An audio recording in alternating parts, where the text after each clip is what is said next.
Jail থেকে ছোট অপরাধীরা কেন বড় অপরাধী হয়ে ফিরে আসে? দেশের জেল ব্যবস্থাপনা কেন অপরাধীকে শোধরাতে ব্যর্থ হয়? এই প্রশ্নটি আজ খুবই গুরুত্বপূর্ণ। আমরা সাধারণত মনে করি জেল মানেই শাস্তির জায়গা, কিন্তু বাস্তবতা হলো শুধুমাত্র শাস্তি দিয়ে কাউকে বদলানো যায় না। বরং অনেক সময় দেখা যায় ছোটখাটো অপরাধে জেলে যাওয়া একজন ব্যক্তি বের হয়ে আরও বড় অপরাধে জড়িয়ে পড়ে। এর প্রধান কারণগুলোর একটি হলো জেল অনেক ক্ষেত্রে অপরাধ শেখার স্কুলে পরিণত হয়।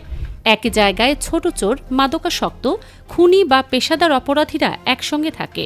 ফলে নতুন বা ছোট অপরাধীরা বড় অপরাধীদের কাছ থেকে নতুন কৌশল, যোগাযোগ এবং নেটওয়ার্ক শিখে ফেলে। জেল থেকে বের হবার পর তারা আর একা থাকে না, তাদের পেছনে থাকে একটি শক্তিশালী অপরাধী চক্র। আরেকটি বড় সমস্যা হলো সংশোধনমূলক কার্যক্রমের অভাব। একটি আদর্শ জেলে থাকা উচিত শিক্ষা, পেশাগত প্রশিক্ষণ এবং মানসিক কাউন্সেলিংয়ের সুযোগ, কিন্তু বাস্তবে বেশিরভাগ জেলেই এই সুবিধাগুলো নেই বা খুবই সীমিত। ফলে বন্দীরা শুধু সময় কাটায়, কিন্তু তাদের চিন্তাভাবনা বা জীবন দর্শনে কোনো ইতিবাচক পরিবর্তন আসে না। জেলের ভেতরের পরিবেশও অনেক সময় নেতিবাচক প্রভাব ফেলে। অপমান, সহিংসতা, ক্ষমতার অপব্যবহার এসব অভিজ্ঞতা একজন মানুষকে আরও কঠোর ও আক্রমণাত্মক করে তোলে। তার ভেতরে সমাজের প্রতি ক্ষোভ তৈরি হয়।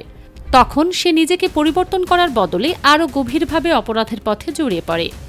জেল থেকে বের হবার পর আরেকটি বড় চ্যালেঞ্জ হলো পুনর্বাসনের অভাব। একজন সাবেক বন্দী সমাজে ফিরে এসে চাকরি পায় না, সামাজিকভাবে গ্রহণযোগ্যতা পায় না, তার পরিচয়ের সঙ্গে অপরাধীর ট্যাগটি লেগেই থাকে। ফলে সে বাধ্য হয় আবার আগের জীবনে ফিরে যেতে। এই বাস্তবতার বিপরীতে নরওয়ের মতো দেশগুলোতে জেলকে কারেকশনাল ফ্যাসিলিটি হিসেবে দেখা হয়। সেখানে বন্দীদের মানুষ হিসেবে মূল্যায়ন করা হয়, তাদের শিক্ষা, দক্ষতা এবং মানসিক উন্নয়নের দিকে গুরুত্ব দেওয়া হয়। ফলে তারা জেল থেকে বের হয়ে নতুন জীবন শুরু করতে পারে। সবশেষে বলা যায়, শাস্তি ভয় সৃষ্টি করতে পারে, কিন্তু পরিবর্তন আনতে পারে না। পরিবর্তনের জন্য প্রয়োজন শিক্ষা, সুযোগ এবং মানবিক আচরণ। যদি আমরা সত্যি অপরাধ কমাতে চাই, তাহলে জেলকে শুধু শাস্তির জায়গা না ভেবে সংশোধনের জায়গা হিসেবে গড়ে তুলতে হবে।